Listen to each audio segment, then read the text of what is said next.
বাড়ির বউ যদি মেশিনের মতো সারাদিন কাজ করতে থাকে তবুও কিন্তু শ্বশুরবাড়ির লোকের কাছে কোনোদিন ভালো হতে পারে না। তো চলো আজকের ভিডিওটা এখান থেকে স্টার্ট করছি। আশা করছি আজকের ভিডিওটাও তোমাদের খুব ভালো লাগবে।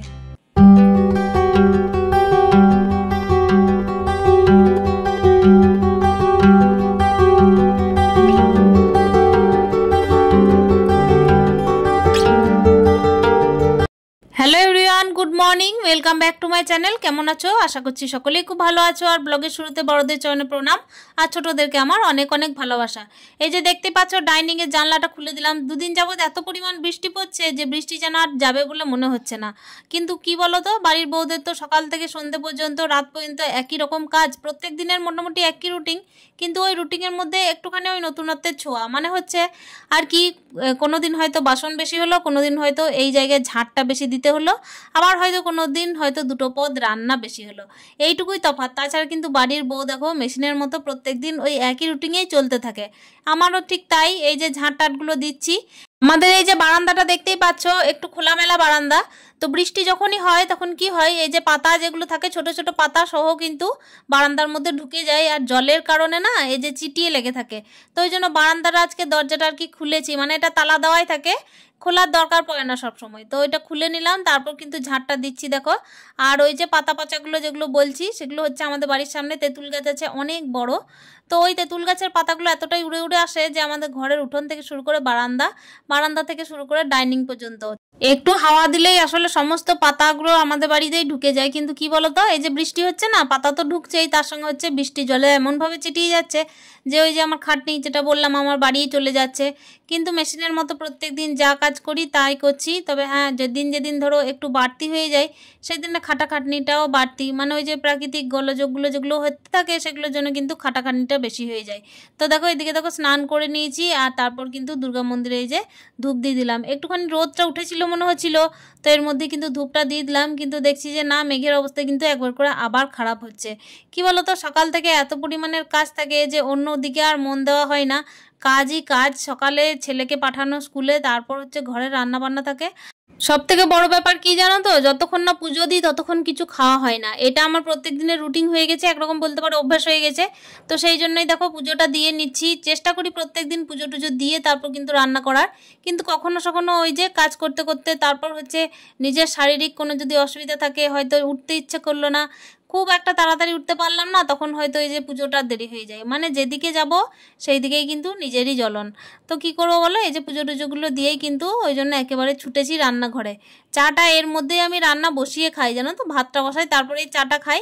কোনো কোনো দিন যদি একেবারে মানে ইচ্ছা করে যে চাটা খাই, তাহলে কিন্তু একেবারে সকালেই আমি চাটা ব্রাশ করে খেয়ে নিই। তো আজকে করেছি কি, একেবারে কিন্তু চান টান করে পুজো দিয়ে তারপর কিন্তু আমি আর কি চাটা খেয়েছিলাম।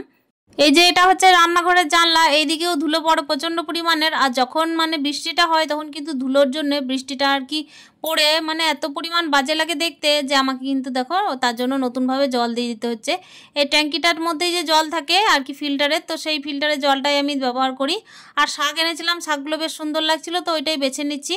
কী বলো তো, শাকটা না খেতে খুব ভালো লাগে বেগুন দিয়ে এই শাকটা, আর টাটকা চাষিদের শাক তো ওই জন্য ভালো লাগছিল বেশ। তো আমি কিন্তু এই যে শাকটা দেখো আস্তে আস্তে কেটে নিচ্ছি। আর কি বলো তো, প্রত্যেক দিন সকালবেলায় বাড়ির বউদের কিন্তু প্রত্যেকটা বাড়িতে একই হাল। যতই তুমি মেশিনের মতো প্রত্যেক দিন খেটে যাও, কোনো শ্বশুরবাড়িতে কিন্তু চট করে নাম পাবে না। তবে হ্যাঁ, ব্যতিক্রম বলেও কোনো জিনিস আছে, ব্যতিক্রম বলে কিন্তু পৃথিবীতে প্রত্যেকটা জিনিসই আছে। আর ব্যতিক্রম আছে যেগুলোতে, সেগুলোর কথা আমি ধরছি না, কিন্তু অধিকাংশ ক্ষেত্রেই 100 ভাগের মধ্যে কিন্তু 80 ভাগ থেকে 85 ভাগ কিন্তু বাড়ির বউদের খাটনি হলেও শ্বশুরবাড়িতে নাম আসে না, এটাই সত্যি কথা। আর কি বলতো, শ্বশুরবাড়িতে একটুখানি ভালোবাসা পাওয়ার জন্যই মেয়েরা কিন্তু উতলা হয়ে ওঠে। আর যারা ওই যে বললাম ব্যতিক্রম, তাদের কথা তো আমি এর মধ্যে আনছিই না।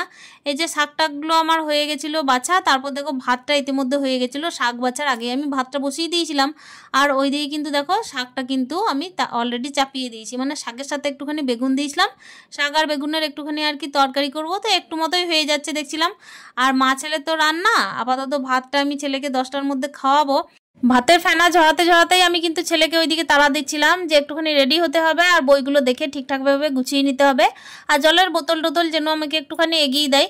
মানে কি বলতো, ওই যে বললাম যতক্ষণ মেশিন চলবে ততক্ষণই ভালো, তা না হলে কিন্তু সংসারের যে হালটা সেটা কিন্তু নড়বড় করবে। ওই জন্যই দেখো প্রত্যেকদিন সকালবেলায় আমার প্রত্যেক দিনের একই রুটিনের সাথে একটুখানি তোমাদের সাথে গল্প গুজব হয়, তার সঙ্গে কিন্তু নিজের জীবনকে তুলে ধরা হয়।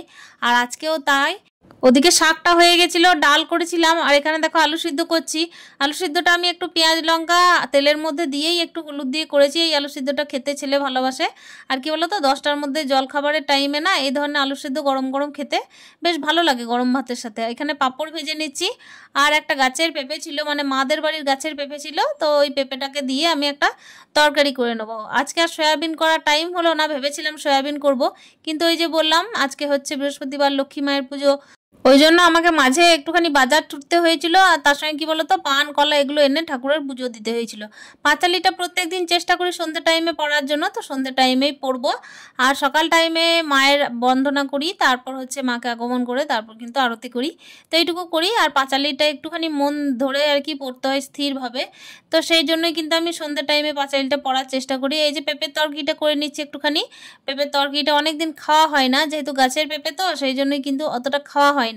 আর যখন কিনে খেতে হয় তখন দেখবে ঠিকঠাকভাবে খাওয়া যায়, এটাই কিন্তু নিয়ম। তো চলো, এই যে রান্না বান্না হয়ে গেল। প্রত্যেক দিন যেভাবে মেশিন চলে, মেশিন না চললে পরে জিনিসটা আর কি খারাপ হয়ে যায়, সেই হচ্ছে সংসারের হাল। আমরাই হচ্ছি মেশিন, বাড়ির বউরা। যদি না চলি তাহলে কিন্তু সংসারের হালটাও ধরে রাখা অসম্ভব। দেখো প্রত্যেক দিন সকালবেলায় যেভাবে আমার দৌড়াদৌড়ি থাকে, সেই দৌড়াদৌড়ির মধ্যেও কিন্তু আমাকে মাঝে মাঝে অনেক কাজ সেরে নিতে হয়। ছেলেকে রান্না বান্নার মাঝে আমাকে পড়াশুনো করাতে হয়, এছাড়া কিন্তু আমার কাছে কোনো অপশন থাকে না, যেহেতু কোনো রকমের মানুষজন এখানে নেই। ছেলেকে ওদিকে স্কুল পাঠিয়ে দিয়েছি, সেজন্যই দেখো এখানে এই যে গ্যাস ট্যাসগুলো এর মাঝেই আমি মুছে নিচ্ছি। ছেলে যখন চলে আসে তখন ওকে তো অনেকটাই টাইম দিতে হয়, সেই জন্যই দেখো হিসাব করে আমি কিন্তু আমাকে নিজেকে চালনা করি ঠিকঠাকভাবে। তো চলো, গ্যাস ট্যাসগুলো মোছা হয়ে গেল। আর বাসনগুলো কিন্তু আমি অলরেডি বের করে দিয়েছি। বেলা অনেকটা হতে চললো, মানে হচ্ছে ছেলের আসার টাইম যখন হয়ে যায় তখন কিন্তু আর এই সংসারের কাজে মোটামুটি হাত না দেওয়ার চেষ্টা করি ছেলেকে নিয়েই থাকার জন্য। আসলে ওই যে সিস্টেমেটিক কাজ করলে পরে তবেই কিন্তু মেশিনটাও ভালো থাকে। মানে আমরা নিজেরা গৃহবধূদের কথা বলছি আর কি। ইতিমধ্যে তোমাদের সাথে গল্প করতে করতে আমি খাওয়া দাওয়াটা সেরে নিয়েছিলাম। ওই যে বললাম বেলা অনেকটা থেকে অনেকটাই গড়িয়ে চলে আসে, কিন্তু আমরা যেভাবে মেশিনের মতো চলতেই থাকি আমাদের কিন্তু আর রেস্ট হয় না। আর কি বলতো, এই যে আমার রেস্ট আরোই হয় না কেন, ছেলের আসার টাইম হয়ে যায়, যে টাইমে রেস্ট করব সেই টাইমে কিন্তু আমার ছেলের আসার টাইম। তো সেই টাইমটাই কি বলতো, নিজে একটুখানি আলসেমি না দেখিয়ে চেষ্টা করি নিজের মতো করে কিন্তু মেশিনটাকে ছোটানোর। আসলে কি বলতো, ছেলের যদি একটুখানি টাইমের হেরফের হয় তাহলে কিন্তু আমাকে রেস্ট করা দেখে ও রেস্ট করতে শুরু করবে, তার সঙ্গে কিন্তু আর পড়াশুনো করবে না। ওই যে বললাম সব দিক কিন্তু মেনটেন করে চলতে হয়। তো আশা করছি আজকের ভিডিওটাও তোমাদের খুব ভালো লেগেছে। যে সমস্ত জামা কাপড়গুলো এখানে ভাঁজ করে রাখা ছিল, বাইরে রাখা ছিল, সেগুলোকে কিন্তু আমি তুলে নিচ্ছি। আর এতদূর পর্যন্ত যারা যারা আমার ভিডিওতে ছিলে তাদেরকে আমার অনেক অনেক ধন্যবাদ। এই যে ব্লাউজগুলো দেখছো সেগুলো কিন্তু কিছুদিন আগেই ওই যে কয়েকটা অনুষ্ঠান বাড়িতে খেতে গেছিলাম, সেগুলোর ভিডিও তোমরা নিশ্চয়ই পেয়েছো, তো সেগুলোরই। তো আজকে ভাবলাম যে চলো এগুলোকে একটু ভাঁজ টাজ করে রেখে দিই। কাঁচা হয়ে গেছিলো, পরে থাকলে কিন্তু পরেই থাকবে, আর এগুলো ভাঁজ করার মতো কিন্তু আর কেউ নেই, আমাকেই করতে হবে। আর এই যে ব্লাউজটা দেখছো এটা কিন্তু আগের বছরের ব্লাউজ, টুকটাক পরা হয় আর কি কোনো জন্মদিন থাকলে। তো এটাও বের করেছিলাম মাঝে। আসলে ভেবে ভেবে দেখি যে কোনটা পরবো, সেভাবে তো শাড়ি টাড়ি পরে টুকটাক করে বেরোনো যায় না। যখন আর কি কোনো অনুষ্ঠান থাকে তবেই বেরোনো যায়, তাছাড়া কখনো কোনোভাবেই কিন্তু নিজে আনন্দ ফুর্তির জন্য কোনো দিন বেরোনোর চেষ্টাও করি না। আসলে এতটাই ব্যস্ত হয়ে পড়েছি সংসার জীবনে যে অন্যদিকে ভাবাই আর যায় না। কি বলতো, সংসার জীবনে থাকতে থাকতে না নিজেকে একেবারে গুলিয়ে ফেলেছি, একেবারে ভেবে নিয়েছি যে আমাকে চলতে হবে মেশিনের মতোই, তা না চললে কিন্তু সংসারটা থেমে যাবে। আর ওই জন্য দেখো ছেলে মানুষ, তার সাথে হচ্ছে সংসারের সমস্ত কিছু মেনটেনেন্স আমাকেই দেখতে হয়। সকাল থেকে সন্ধে কিন্তু আমাদের মতো গৃহবধূদের প্রচুর কাজ থাকে। আর পাঁচালি পড়া সেটুকু আমার বাকি ছিল, সেটাও হয়ে গেছে। তো দেখা হচ্ছে নেক্সট ভিডিওতে। স্টে হ্যাপি, হ্যাপি মন, টাটা।